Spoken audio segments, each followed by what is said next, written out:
Hello YouTube family, ફરી એકવાર સ્વાગત છે મારા નવા બ્લોગમાં। તો આજે આપણે ભીમનાથ આવ્યા છીએ। ભીમનાથ કોલાટપુર, ત્યાં મહાદેવનું બહુ મસ્ત મંદિર છે। ભીમનાથ મહાદેવ કહેવાય છે। તો સરસ મજાનું ત્યાં મંદિર છે। તો હું મંદિર પણ તમને બતાવીશ। આ બહાર નદીની બહાર છે શિવલિંગ, બહુ મસ્ત શિવલિંગ છે, જોઈ શકો છો તમે। કેટલું મસ્ત મજાનું એક શિવલિંગ છે। તો જોઈ શકો છો આ નીલકા નદીની અંદર એક શિવલિંગ છે, મસ્ત મજાનું શિવલિંગ છે જુઓ। તો આ શિવલિંગ છે, આ નદીમાં મેળો પણ ભરાય છે, ભાદરવીનો મેળો ભરાય છે। જેમ કે સાતમ આઠમ પછી જે ભાદરવી અમાસ આવે ને તેનો મેળો ભરાય છે, મસ્ત મજાનો। અહીંયા જો નજારો પણ એકદમ મસ્ત છે।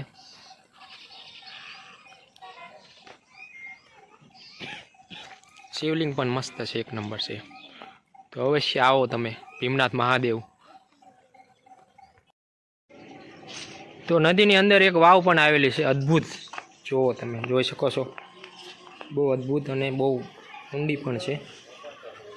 જુઓ નદીની અંદર છે અને નજારો કેટલો મસ્ત છે, જોઈ શકો છો તમે। તો અવશ્ય આવો તમે ભીમનાથ મહાદેવ।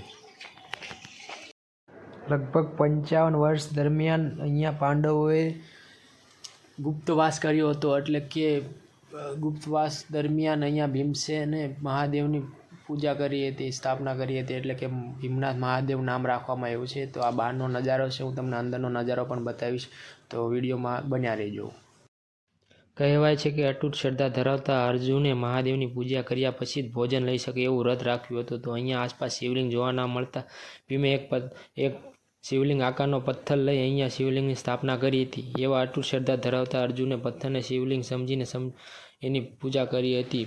પૂજા કર્યા બાદ ભીમસેને કીધું કે આ એક પથ્થર છે, શિવલિંગ નથી। તો અર્જુને કીધું કે ના, આ એ શિવલિંગ જ છે। તો ભીમસેને એ પથ્થરને ઉપાડવાની કોશિશ કરતાં પથ્થર ના ઉપડ્યો અને તેમાંથી મહાદેવ પ્રગટ થયા અને પાંડવોને એવા આશીર્વાદ આપ્યા કે હું અહીંયા બિરાજમાન છું, તો મને અહીંયા બિરાજમાન રાખો। એટલે પછી મહાદેવની અહીંયા સ્થાપના કરવામાં આવી હતી, એટલે કે ભીમસેને મહાદેવની સ્થાપના કરી હતી, એટલે ભીમનાથ મહાદેવ નામ રાખવામાં આવ્યું હતું। આજે પણ આ શિવલિંગ મોજૂદ છે। વૃક્ષનું એટલું બધું મહત્વ છે કે અહીં આવેલા શિવલિંગની ઉપર વરખડીનું વૃક્ષ હોવાથી મંદિરનું શિખરનું નિર્માણ થતું નથી। આ વિશ્વનું પહેલું એવું મહાદેવનું મંદિર હશે જેમાં શિખર નથી અને મહાદેવ એક વૃક્ષ નીચે બિરાજમાન થયા છે। અનેકવાર પ્રયત્નો કરવા છતાં આ વૃક્ષને કાપી અથવા તો પાડી શકાયું નથી। પ્રાચીન કાળમાં સૌરાષ્ટ્રનું મોટામાં મોટું અન્નક્ષેત્ર અહીંયા ચાલતું હતું। આ ઝાડનો પણ એટલો બધો મહિમા છે કે ચૈત્ર માસ દરમિયાન વૃક્ષ પરથી ખાંડ ઝરે છે। જેટલો મહિમા ભગવાન શિવનો છે તેટલો જ મહિમા અહીં આવેલા વરખડીના વૃક્ષનો દર્શન કરવાનો છે। કહેવાય છે કે અહીં આવેલા વરખડીના વૃક્ષ અને ભગવાન મહાદેવનો સીધો સંબંધ છે, એટલે કહી શકાય કે 55,000 વર્ષ પહેલાં આ વૃક્ષ એમના અતૂટ છે અને 55,000 વર્ષથી આ શિવલિંગ પણ મોજૂદ છે। તો તમે જોઈ શકો છો આ બધું। તો જોઈ શકો છો તમે મિત્રો, 5 પાંડવોના શિવલિંગ છે આ।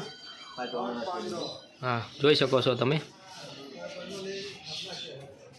એકદમ અદ્ભુત છે એમ જોવામાં કહેવામાં આવે ને તો એકવાર અવશ્ય આવો તમે એમ જોવા। જુઓ 5 પાંડવોના શિવલિંગ છે। કહેવાય છે ને કે પાંડવોએ અહીંયા સ્થાપના કરેલી એમ કહેવામાં આવે છે। તો શ્રાવણ માસ દરમિયાન અહીંયા મોટી સંખ્યામાં અહીંયા લોકો આવે છે અને શિવલિંગની પૂજા કરે છે અને ભોજનનો આનંદ લે છે। તો તમે પણ તમારા પરિવાર સાથે એકવાર અહીંયા ભીમનાથની અવશ્ય મુલાકાત લો। કેટલું ભવ્ય વાતાવરણ છે અહીંયાનું, કેટલું સુંદર બધું જોવાલાયક છે। તો તમે પણ એકવાર જરૂર તમારા પરિવાર સાથે આવો અને અહીંયાની મુલાકાત લો, એટલે તમને ખબર પડશે કેટલું મસ્ત વાતાવરણ છે।